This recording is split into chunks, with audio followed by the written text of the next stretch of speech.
Selamat sore saudaraku sekalian. Kita berjumpa lagi dalam pelajaran Alkitab pada sore hari ini. Pendalaman Alkitab sore hari ini sesuai dengan jadwal yang diberikan kepada saya adalah mengenai di dalam Matius 5 mulai ayat yang ke-17 sampai dengan ayat yang ke-48.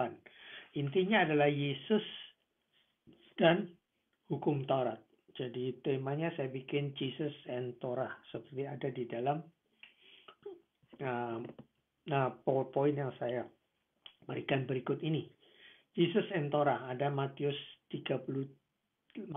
ayat 17 sampai dengan 48. Memang kelihatannya panjang, tetapi kita akan ambil inti-intinya saja sebagai bahan diskusi. Seperti kita ketahui pada waktu Yesus dikelilingi orang Farisi, dia sebagai orang Farisi maka hidup sebagai orang Yesus sebagai orang Yahudi, banyak hidupnya dikelilingi oleh orang-orang Farisi. Kita melihat di dalam Matius 5 ayat 17 sampai 20, kita akan sama-sama membacanya. Jangan kamu menyangka bahwa aku datang untuk meniadakan hukum Taurat atau kitab para nabi. Aku datang bukan untuk meniadakannya, melainkan untuk menggenapinya. Ayat 18, karena aku berkata kepadamu, sesungguhnya selama belum lenyap langit dan bumi ini, satu iota atau satu titik pun tidak akan ditiadakan dari hukum Taurat sebelum semuanya terjadi. Ayat 19, karena itu siapa yang meniadakan salah satu perintah hukum Taurat sekalipun yang paling kecil dan mengajarkannya demikian kepada orang lain, ia akan menduduki tempat yang paling rendah di dalam kerajaan surga. Tetapi siapa yang melakukan dan mengajarkan sebagai perintah-perintah hukum Taurat, ia akan menduduki tempat yang tinggi di dalam kerajaan surga. Ayat yang ke-20, maka aku berkata kepadamu, jika hidup keagamaanmu tidak lebih benar daripada hidup keagamaan ahli-ahli Taurat dan orang-orang Farisi, sesungguhnya kamu tidak akan masuk ke dalam kerajaan surga. Nah, kalau saudara lihat dari ayat-ayat ini, di ayat yang ke-20 ini, sehingga kamu tidak akan masuk dalam kerajaan surga. Jika hidup keagamaanmu tidak lebih benar daripada hidup keagamaan ahli-ahli Taurat dan orang-orang Farisi. Nah, kita ketahui kehidupan orang ahli Taurat dan orang Farisi pada zaman dahulu. Nah, kalau kita melihat, izinkan saya mengutip dalam kata Yunaninya, ada kata accomplish. Menggenapi, accomplish, atau dalam bahasa kerennya plero dikatakan. Plero. Itu adanya menggenapi, melengkapi, accomplish. Jadi bukan menggenapi, bukan menambah, bukan. Tapi dia bukan memberikan arti yang lebih jelas apa yang dimaknakan dalam hukum Taurat. Bukan secara hanya literally, bukan secara harafiah, tapi apa yang tersirat. Kalau yang tersurat semua orang bisa baca dan itu banyak dilakukan oleh para ahli Taurat, orang Farisi melakukannya secara harafiah sehingga kehidupan mereka akan menjadi sangat kaku. Banyak rambu-rambu hidup menjadi tidak fleksibel lagi hidupnya. Jadi demi hukum Taurat hidup jadi kaku, akhirnya orang menjadi hubungan antar manusia itu pola kasih tidak ada lagi. Nah, itu yang banyak dikritik oleh Yesus. Jadi melaksanakan Taurat secara utuh itu adalah yang dianjurkan oleh Yesus dan sesuai dengan maksud Tuhan. Itu yang dimaksud dengan melaksanakan Taurat secara utuh sesuai dengan maksud Tuhan. Nah, itu adalah menyangkut dari kehidupan rohani daripada mereka yang mendengarkan firman Allah. Kalau mereka selama ini mereka menerima Taurat, dan kalau menurut Taurat, mereka tidak akan menerima, kalau mereka terima secara harafiah saja, hanya ini, dan kemudian mereka nggak melajari secara teliti, sehingga akibatnya kehadiran Yesus mereka anggap sebagai salah satu dari mereka, padahal bukan begitu. Sehingga pada waktu Yesus mengaku dia sebagai Mesias atau dia menyatakan diri sebagai Allah adalah Bapaknya, mereka anggap sebagai penghujatan, blasfemi. Padahal Yesus sendiri, kita tahu bagaimana dia yang melaksanakan secara utuh. Kenapa? Kita lihat asal kata Taurat adalah berasal dari kata Ibrani Torah, yang berarti perintah, ajaran, dan hukum. Biasanya dimaksudkan 5 buku pertama dalam kitab Alkitab, yaitu Kitab Kejadian, Keluaran, Imamat, Bilangan, dan Ulangan atau Pentateuch. Kelima buku itu juga disebut Pentateuch yang berasal dari kata Yunani berarti 5 buku tersilit. Taurat ditulis oleh Musa. Karena itu Taurat juga disebut buku hukum Musa. Kita lihat di Yosua 8:31, Nehemia 8 ayat 1. Kelihatannya Taurat awalnya ditulis sebagai satu buku, tapi belakangan terbagi menjadi beberapa bagian supaya mudah digunakan. Itu adalah mengenai penjelasan teknis apa itu Taurat. Tapi kita melihat lebih lanjut. Apa yang dimaksud Yesus? Yesus sebagai orang Yahudi berbicara kepada orang Yahudi. Dia hidup sebagai orang Yahudi. Kita melihat bagaimana Yesus sebagai orang Yahudi. Dia lahir seperti tradisi Yahudi, hari ke-8 dia dibawa ke Bait Allah, kemudian di situ dia disunatkan. Itu sesuai dengan Yahudi. Kemudian dia waktu umur 12 tahun, nah seperti kita ketahui ada tradisi Yahudi pada anak waktu akil balik umur 12 tahun itu, mereka ada upacara di Yerusalem yang namanya bar mitzvah. Jadi anak mentas dewasa, akil balik masuk kedewasaan, sehingga dengan bar mitzvah itu anak baru boleh membaca Taurat. Jadi mereka tuh begitu ketatnya. Jadi baca Taurat tuh harus nunggu setelah upacara itu. Jadi sebelum itu mereka hanya mendengar, tapi menyentuh nggak boleh. Nah, di situ kita melihat bagaimana Yesus sebagai anak Allah, dan dia di situ kemudian kita dijumpai lagi bertutur kata dengan para ahli Taurat yang ada di dalam Bait Allah dengan orang-orang Farisi. Dia bersoal jawab dan dia bisa menerangkan Taurat dalam umur 12 tahun. Nah, meskipun secara Yahudi dia telah melakukan hukum Taurat, tetapi dengan usia dia seharusnya dia belum begitu memahami, tetapi karena dia adalah anak Allah, dia bisa menjelaskan itu.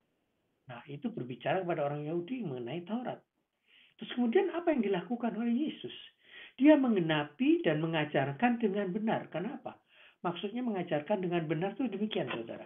Kalau seseorang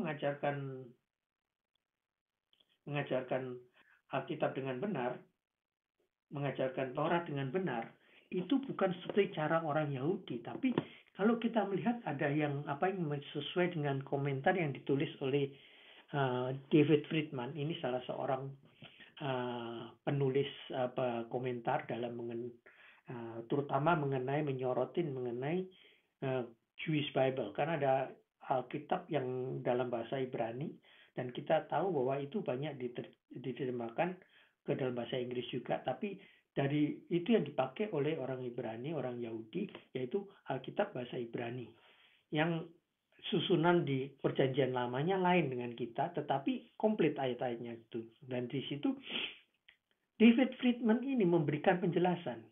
Jadi yang dimaksud dengan mengenapi mengajar dengan benar is to affirm its fullness and truth by teaching all of it in a way that is true to its intended meaning. Jadi menjelaskan maksud Yesus itu mengenapi itu adalah memastikan kepenuhan dan maksud daripada pengajaran itu sesuai dengan apa yang seharusnya dan dikehendaki oleh Taurat itu. Jadi secara apa yang tersirat, bukan hanya tersurat. Disitulah dikatakan bahwa Yesus menggenapi itu adalah mengajarkan dengan benar.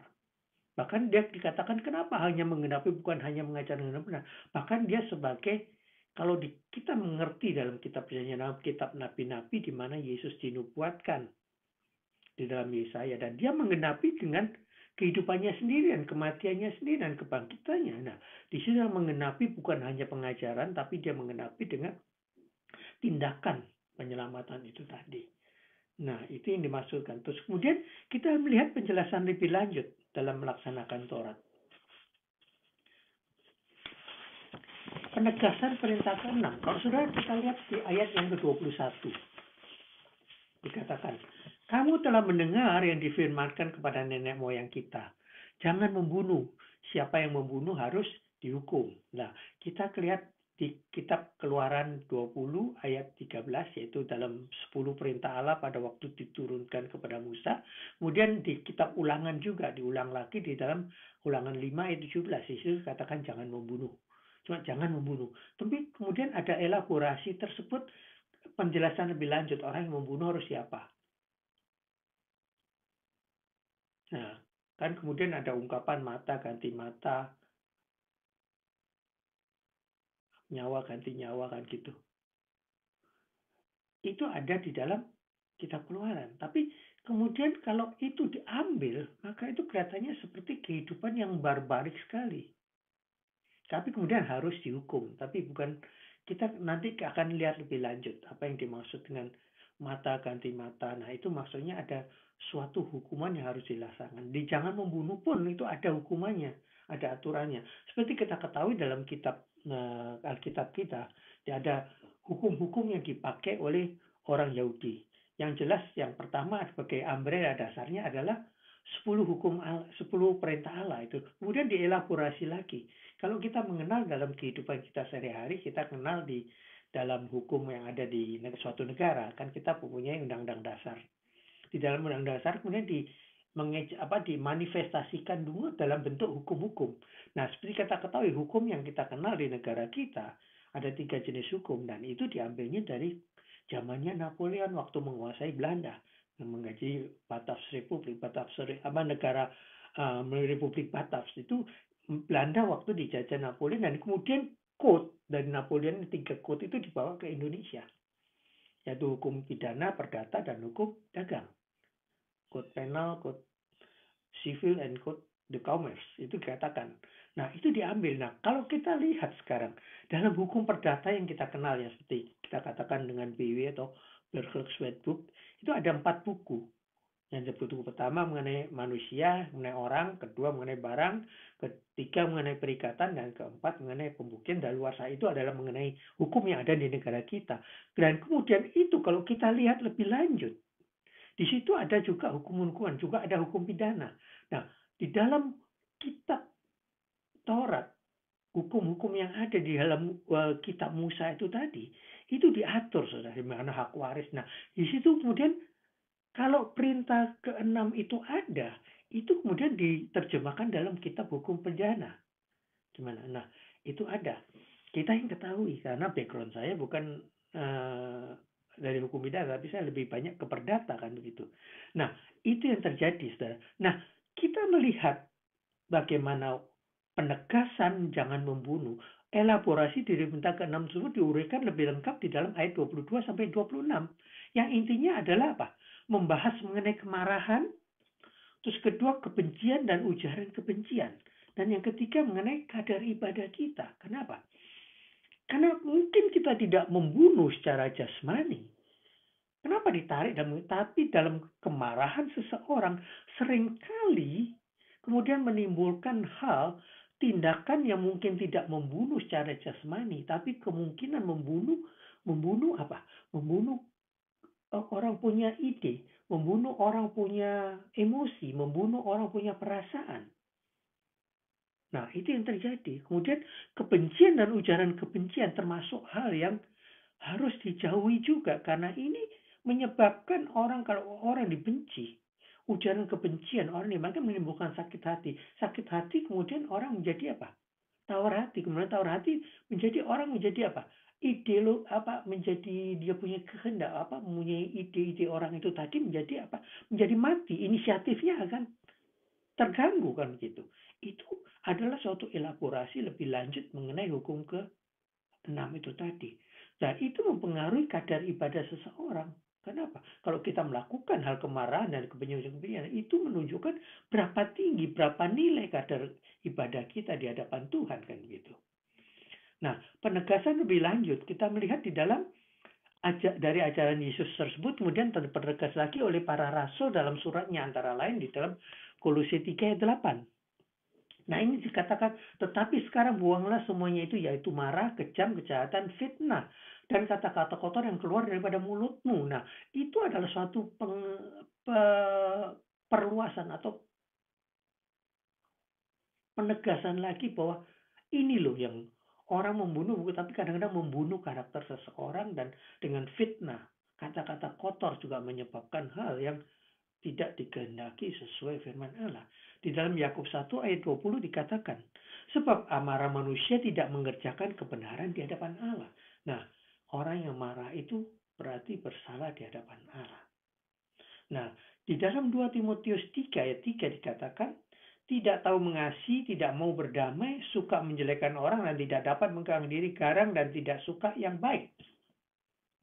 Itu ada penegasan daripada para rasul yang memberikan apa yang diucapkan oleh Yesus. Mereka ulang lagi mereka pertegas sesuai dengan keadaan pada jemaat pada waktu mereka menghadapinya, kan begitu. Lain-lain.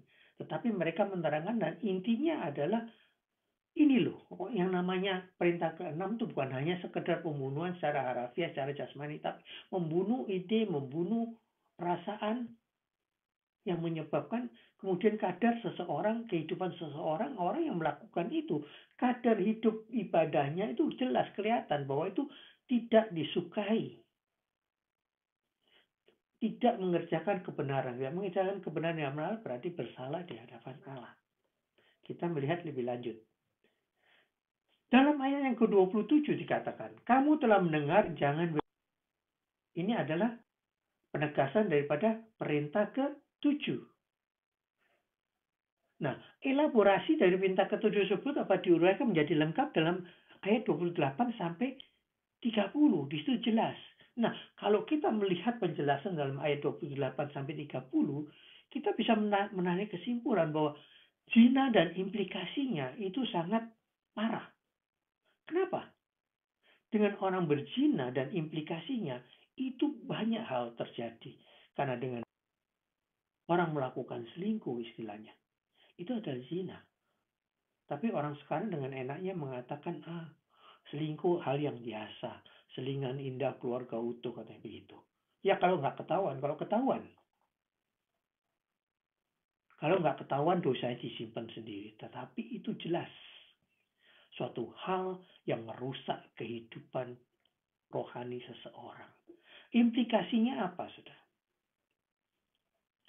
Karena dengan terjadinya zina, maka implikasinya adalah kasih seseorang menjadi tawar. Kenapa? Karena mulai membanding-bandingkan pasangannya. Karena mulai membanding-bandingkan, implikasinya karena dimulai dengan perbuatan yang selingkuh ini tadi, implikasinya akan mengarah kepada saling curiga dan akhirnya menuju ke arah perpisahan, perceraian, kan gitu. Jadi yang terpenting di sini dikatakan menjaga pikiran kita. Karena ditegaskan lagi, barang siapa memandang seseorang dan mengingininya, maka telah berzina di dalam hatinya, dalam pikiran. Loh, jelas loh. Jadi kelihatannya kalau apa yang kita lihat kemudian timbul di dalam pikiran, merusak pikiran, itu dikatakan telah berzina di dalam hati kita. Perintahnya ini jelas sekali, saudara. Menjaga pikiran. Jadi kadang-kadang kalau matanya berdosa suruh nyongkel. Kan begitu. Nah ini suatu kisah juga nih. Menjaga pikiran, menjaga mata, congkelah matamu daripada. Nah ini terjadi kalau saudara sempat ke Mesir di suatu gereja, sampah istilahnya. Di situ ada cerita kisah mengenai seorang namanya Simon, si tukang periuk.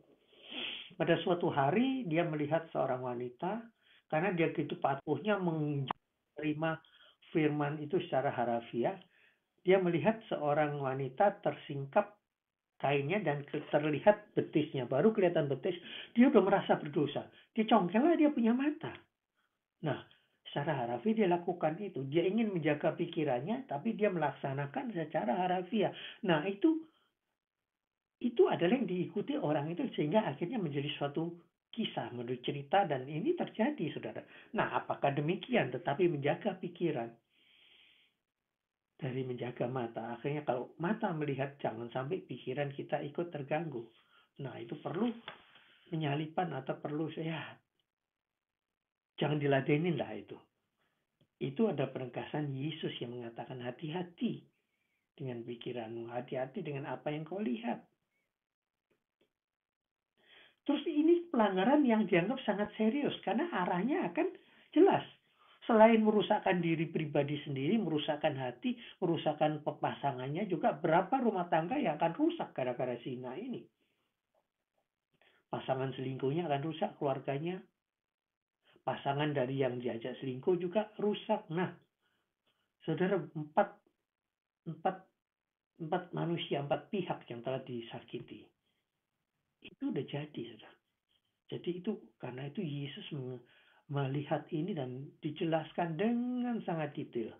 Terus kemudian kita lihat penegasannya dari ajaran Yesus tersebut oleh para rasul juga. Di dalam Roma 13 ayat 9. Karena firman jangan berzina, jangan membunuh, jangan mencuri, jangan mengingini, dan firman lain manapun juga sudah tersimpul dalam firman, yaitu kasihilah sesamamu manusia seperti dirimu sendiri. Sebab dalam Yakub 2 ayat 11 dikatakan, sebab ia yang mengatakan jangan berzina, ia mengatakan juga jangan membunuh. Jadi jika kamu tidak berzina tapi membunuh, maka kamu melanggar hukum juga, kan begitu. Jadi katanya semua perintah ini, kalau tadi lihat perintah ke-6, perintah ke-7 dikaitkan, itu nilainya sama, nilai pelanggarannya. Kemudian di Ibrani 13 ayat 4 dikatakan, hendaklah kamu semua penuh hormat terhadap perkawinan, dan janganlah kamu mencemarkan tempat tidur, sebab orang-orang sundal dan pezina akan dihakimi oleh Allah. Serius sekali. Dipertegas dalam kitab surat Ibrani ini tadi. Kemudian dalam 1 Yohanes 2 ayat 16. Sebab semua yang ada di dalam dunia, yaitu keinginan daging dan keinginan mata serta keangkuhan hidup, bukanlah berasal daripada Bapa, melainkan dari dunia. Keinginan daging dan keinginan mata serta tiga hal ini saling memengaruhi. Karena dagingnya menghendaki sesuatu, matanya juga jelalatan, kan begitu. Dan akhirnya apa? Merusakkan kehidupan seseorang. Seriusnya pelanggaran zina ini tadi, saudara. Kemudian kita melihat lebih lanjut.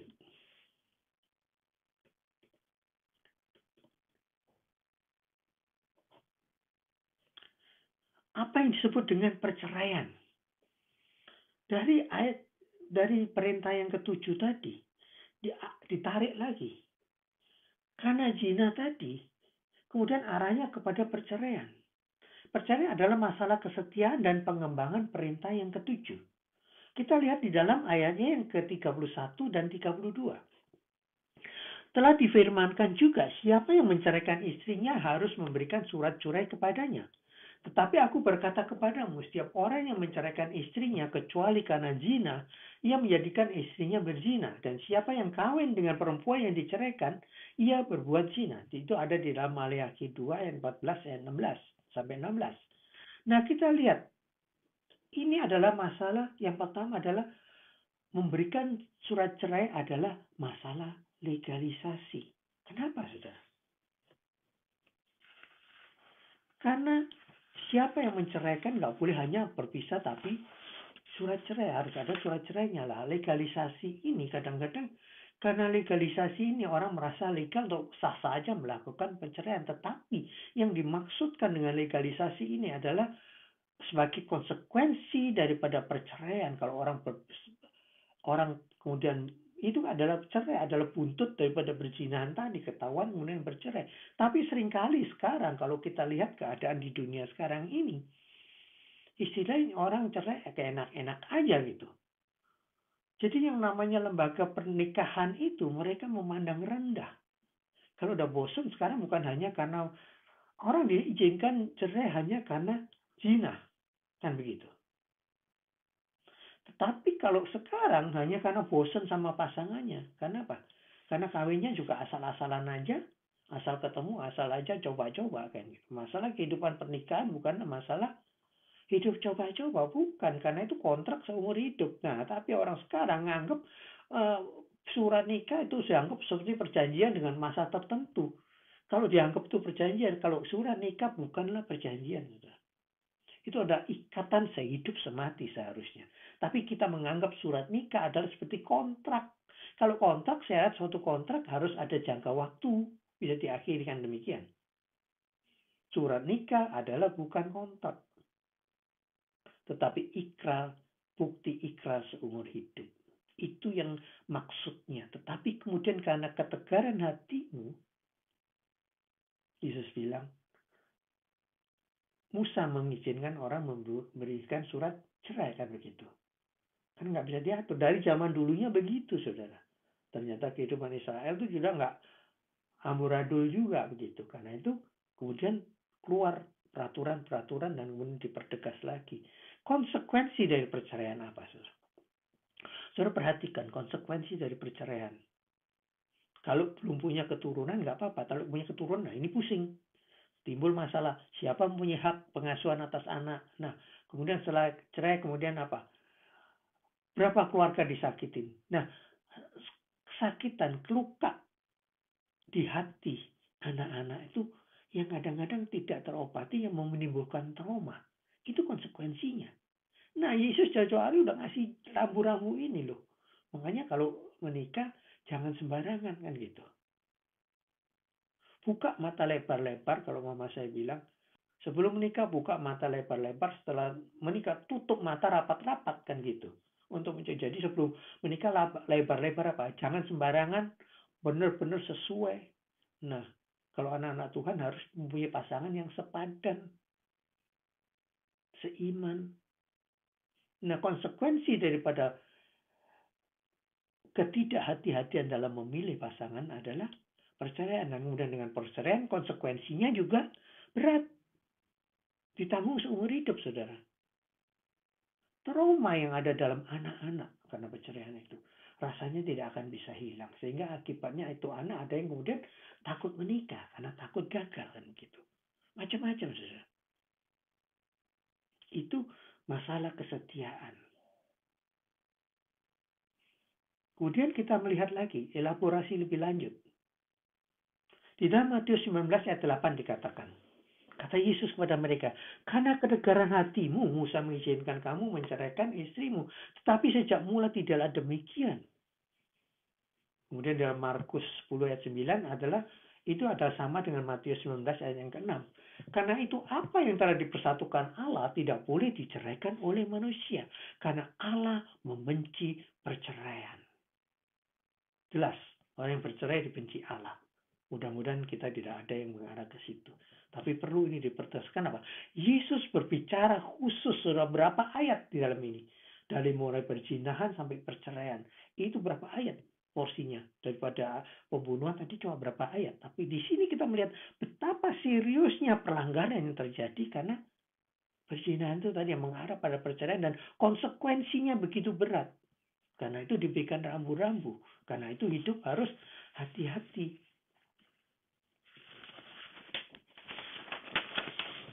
Kemudian kita lebih lanjut, kita lihat lagi mengenai sumpah. Di dalam Matius 5 ayat 33 sampai 37. Kamu telah mendengar pula yang difirmankan kepada nenek moyang kita. Jangan sumpah palsu, melainkan peganglah sumpahmu di depan Tuhan. Imamat 5 ayat 4 sampai 6.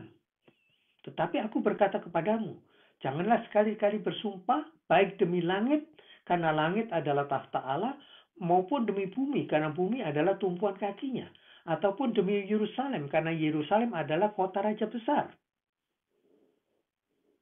Janganlah juga engkau bersumpah demi kepalamu, karena engkau tidak berkuasa memutihkan atau menghitamkan selai rambut pun. Jika iya, hendaklah kamu katakan iya. Jika tidak, hendaklah kamu katakan tidak. Apa yang lebih daripada itu adalah berasal dari yang jahat.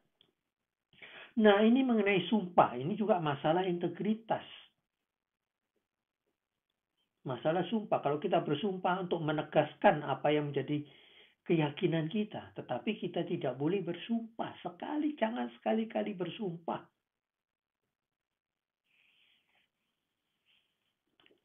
Nah, tapi kan kadang-kadang di dalam hidup dan pergaulan sehari-hari kita kadang-kadang sumpah deh. Kan gitu. Swear, anak-anak sekarang bilangnya gitu. Demi Allah.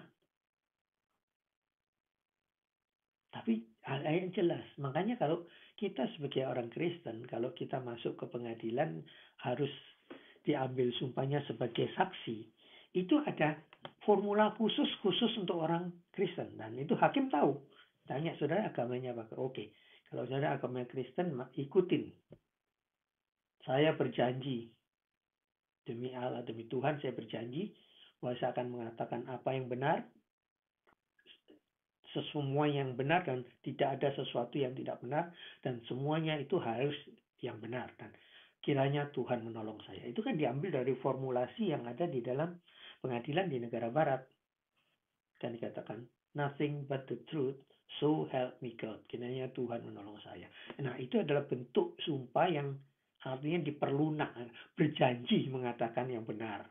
Jadi sebagai diperlunak supaya nggak melanggar keyakinan kita. Jadi dikatakan apa yang ya, nothing but the truth. Tidak ada lain selain kebenaran. Karena itu kiranya Tuhan menolong saya. Itu adalah sumpah yang kita lakukan. Kemudian dalam hal saksi dusta, ini jelas lagi. Bahwa kita dalam hal saksi dusta adalah memberikan kesaksian yang palsu. Saksi dusta adalah tidak benar. Nah, kalau kita melihat bahwa saksi dusta, apalagi kalau saksi itu di bawah sumpah, itu adalah menjadi sumpah palsu. Nah, kadang-kadang kita suka bersaksi dusta. Menjadi saksi tapi itu isinya dusta. Itu di dalam Ulangan 19 ayat 16-20 jelas-jelas. Ternyata di dalam kitab Musa itu tadi banyak hal rambu-rambu yang kemudian banyak dipegang oleh lembaga-lembaga pengadilan. Karena kemudian kalau orang bersaksi dusta bisa dihukum. Karena saksi dusta adalah juga nilainya sama dengan sumpah palsu. Diatur juga dalam kitab Imamat. Nah, orang yang sudah disumpah kemudian ternyata yang disumpah itu palsu, maka kalau ketahuan itu bisa dihukum, ada hukumannya, saudara. Nah, itu dasar yang dipakai itu adalah perintah Allah juga. Kalau di pengadilan melakukan orang yang sumpah palsu bisa dihukum. Diingatkan, hati-hati saudara di bawah sumpah, jangan melakukan. Nah, kalau terjadi itu bisa juga dihukum. Kenapa? Kalau terbukti bersalah, itu ada hukumannya. Bukan hanya hukuman manusia, tapi Tuhan juga akan hukum. Karena sumpah palsu adalah membawa sesuatu, menuduhkan sesuatu yang tidak benar, akhirnya akan tujuannya akan mencelakakan orang lain. Kan biasanya begitu. Sumpah palsu bisa membantu orang lain membenarkan yang salah atau menyalahkan yang benar, kan gitu. Itu banyak terjadi karena itu adalah diatur khusus sebagai pengembangan daripada perintah ke-9. Lebih lanjut kita melihat di dalam Yohanes 8 ayat 44 dikatakan, Iblislah yang menjadi bapakmu dan kamu ingin melakukan keinginan-keinginan bapakmu. Ia adalah pembunuh manusia sejak semula dan tidak hidup dalam kebenaran. Sebab di dalam dia tidak ada kebenaran. Apabila ia berkata dusta, ia berkata atas kehendaknya sendiri. Sebab ia adalah pendusta dan bapak segala dusta. Jadi kalau kita bersumpah palsu atau berdusta, saksi dusta, itu merupakan anak daripada iblis. Bapak pendusta itu. Secara nggak langsung dikatakan demikian oleh Yohanes. Kemudian kita lihat lagi di Kolose 3 ayat 9. Jangan lagi kamu saling mendustai karena kamu telah menanggalkan manusia lama serta kelakuannya. Paulus mempertegas lagi kepada suratnya kepada orang di Kolose, jemaat di Kolose. Jangan lagi saling mendustai.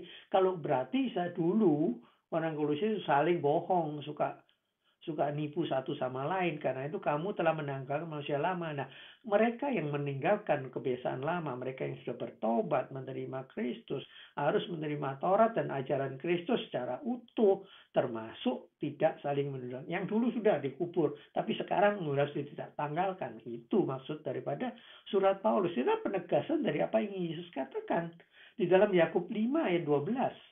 Tetapi yang terutama, saudara-saudara, janganlah kamu bersumpah demi sorga maupun demi bumi, atau demi sesuatu yang lain. Jika ya, hendaklah kamu katakan yang ya. Jika tidak, hendaklah kamu katakan tidak, supaya kamu jangan kena hukuman. Nah, saksi dusta, sumpah palsu, itu kena hukuman, jelas. Itu penjelasan daripada Matius tadi yang Yesus berkata dalam Injil Matius 5 tadi. Kita melihat lebih lanjut mengenai balas dendam. Dibahas lagi dalam ayat 38 sampai 42. Itu ada pengembangan juga dari perintah ke-9 tadi. Kamu telah mendengar firman, mata ganti mata, gigi ganti gigi. Tetapi aku berkata kepadamu, jangan kamu melawan orang yang berbuat jahat kepadamu, melainkan siapapun yang menampar pipi kananmu, berilah juga pipi kirimu. Dan kepada orang yang hendak mengadukan engkau karena mengingini bajumu, serahkanlah juga jubahmu. Dan siapapun yang memaksa engkau berjalan sejauh 1 mil, berjalanlah bersama dia sejauh 2 mil. Berilah pada orang yang meminta kepadamu dan janganlah menolak orang yang mau meminjam daripadamu. Tidak boleh membalas dendam. Memang di dalam Taurat ada mata ganti mata, gigi ganti gigi. Dan kemudian dalam Imamat 19 ayat 18, janganlah engkau menuntut balas dan janganlah menaruh dendam kepada orang-orang sebangsamu, melainkan kasihilah semua manusia seperti dirimu sendiri. Akulah Tuhan. Nah, kalau kita melihat di sini, saudara, beberapa hal yang kita lihat.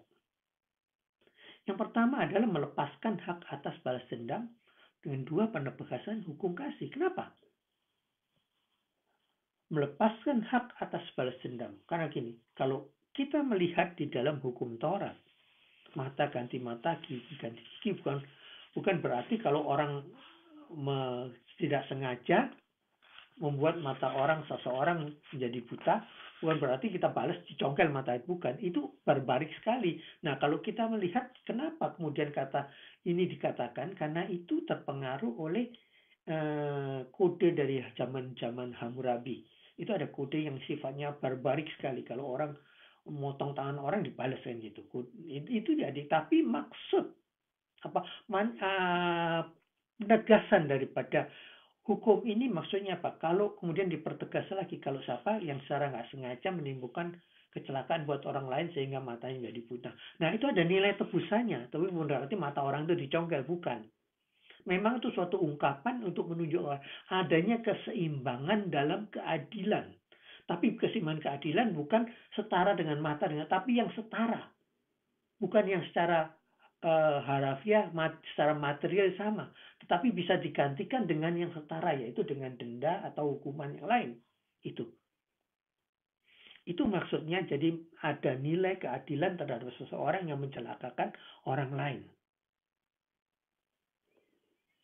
Itu maksudnya. Jadi di sini penegasan lagi, melepaskan hak atas balas dendam. Karena pembalasan adalah hakku kepada Tuhan. Nah, hak kita apa? Adalah mengasihi sesama. Jadi penegasan hukum kasih adalah melepaskan hak atas balas dendam dan menegaskan hukum kasih. Karena dikatakan Imamat jelas, melainkan kasihilah sesamamu manusia seperti dirimu sendiri, karena akulah Allah yang memerintahkan itu. Jadi dari sononya sudah jelas, tapi seringkali ahli Taurat, orang Farisi itu dia nggak ambil yang ininya. Dalam kehidupan dia sehari-hari hanya demi hukum Taurat, mereka tega untuk membiarkan orang lain celaka kan gitu. Sampai Yesus sendiri mengatakan kalau pada hari Sabat, demi hari Sabat itu, kalau dombamu kecebur lubang kau diemin gitu. Kalau anakmu kecemplung sumur kau diemin. Karena demi hari Sabat. Nah, kasihlah sesamamu seperti dirimu sendiri. Kan begitu. Penegasan lebih lanjut di dalam Roma 12 ayat 19. Saudara-saudaraku yang kekasih, janganlah kamu sendiri menuntut pembalasan, tetapi berilah tempat kepada murka Allah. Sebab ada tertulis, pembalasan adalah hakku. Akulah yang menuntut pembalasan, firman Tuhan. Jadi seperti tadi, penegasan dari ayat lebih lanjut tadi. Kemudian dalam ayat yang 20, tetapi jika setermu lapar, berilah dia makan. Jika ia haus, berilah dia minum. Dengan berbuat demikian, kamu menumpukan bara api di atas kepalanya. Janganlah lagi kamu kalah terhadap kejahatan, tetapi kalahkanlah kejahatan dengan kebaikan. Di dalam Ibrani 10 ayat 30 dikatakan, sebab kita mengenal dia yang berkata, pembalasan adalah hakku, akulah yang akan menuntut pembalasan, dan lagi Tuhan akan menghakimi umatnya. Itu ditegaskan lagi, saudara. Hak atas pembalasan dan penegasan hukum kasih. Itu yang ingin ditekankan oleh Yesus dalam melengkapi atau dalam pelaksanaan Taurat secara utuh, secara penuh. Seperti apa yang menjadi kemaksud kehendak Allah. Dan kita tiga di ayat yang terakhir di dalam pasal 5 ini tadi. Ayat-ayat terakhir. Kasihlah musuhmu. Kamu sudah mendengar apa yang dikatakan, kasihilah sesamamu dan bencilah musuhmu. Apa yang dikatakan, tapi ini sebenarnya bukan Tuhan. Karena such a teaching must have come from the misinterpretation of those who teach man-made rule as if they were doctrines of God.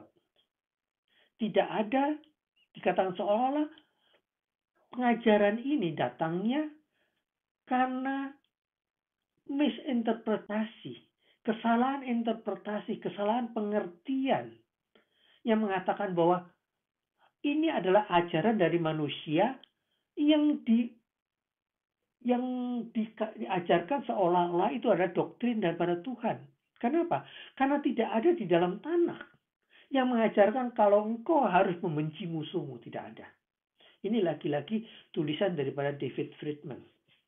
Jewish Bible New Testament komentari dari David Friedman adalah seorang Yahudi, seorang rabi juga yang mengerti benar-benar mengenai apa yang tertulis. Bahwa di dalam tanah itu tidak ada kata-kata bencilah musuhmu, itu nggak ada. Kasihlah bencilah musuh, nggak ada. Itu adalah komentar daripada David Friedman. Kemudian di ayat 44 sampai 45. Tetapi aku berkata kepadamu, kasihilah musuh-musuh, berkatilah mereka yang mengutuk kamu. Perlakukanlah dengan baik mereka yang membenci kamu dan berdoalah bagi mereka yang mencaci maki dan menganiaya kamu, supaya kamu dapat menjadi anak-anak Bapamu yang di surga. Sebab dia menerbitkan matahari bagi orang yang jahat dan orang yang baik, dan dia menurunkan hujan bagi orang yang benar dan orang yang tidak benar. Nah, ini dipertegas oleh Yesus tadi, karena dikatakan loh di dalam kitab yang kita lihat tadi di kitab Perjanjian Lama, di dalam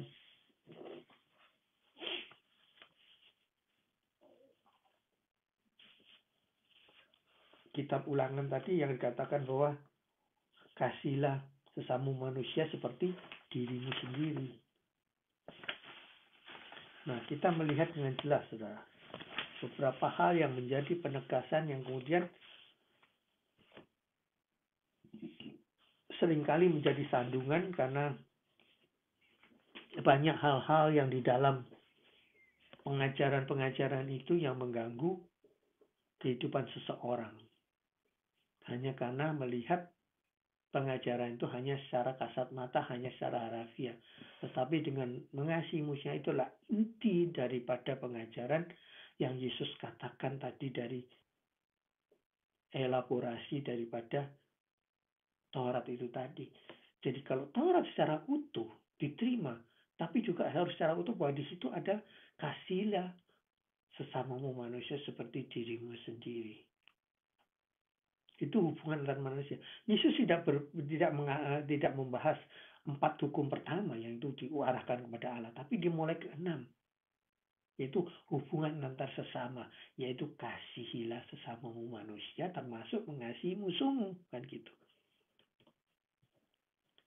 Kemudian ayat yang terakhir di 48, kan, oleh karena itu hendaklah kamu menjadi sempurna sebagaimana Bapamu yang di surga adalah sempurna. Matius 5 ayat 48. Karena untuk menjadi sempurna seperti Bapa di surga adalah sempurna, itu kita perlu melatih diri mengerti Taurat. Yesus menggenapi Taurat. Yesus mengajarkan Taurat dengan secara kelengkapannya, termasuk hukum kasih tadi loh, yang banyak kurang terhadap orang Farisi. Mereka melakukan Taurat hanya demi hukum Taurat, bukan demi hidup mereka, bukan demi kasih Allah yang terpancar dalam kehidupan mereka. Itu yang kita pelajari daripada Yesus dan hukum Taurat. Yesus adalah bagian dari hukum Taurat, dan Yesus adalah penggenap hukum Taurat, dan dia mengajarkan Taurat secara benar yang dikehendaki oleh Tuhan dalam menurunkan hukum-hukum itu tadi. Demikian firman Tuhan pada sore hari ini, dan nanti kalau ada pembahasan lebih lanjut silakan ditanyakan. Saudara Denny akan menjawab, ataupun Saudara Roslin yang biasa menjawab pertanyaan-pertanyaan. Tapi kiranya Firman Tuhan cukup jelas, karena firman Tuhan bukan alat untuk perbantahan, tetapi untuk diterima dengan iman. Dan kita tidak mau jadi orang Farisi, tapi kita mau menjalankan perintah Tuhan sesuai Taurat dan sesuai dengan kasih Kristus. Tuhan memberkati.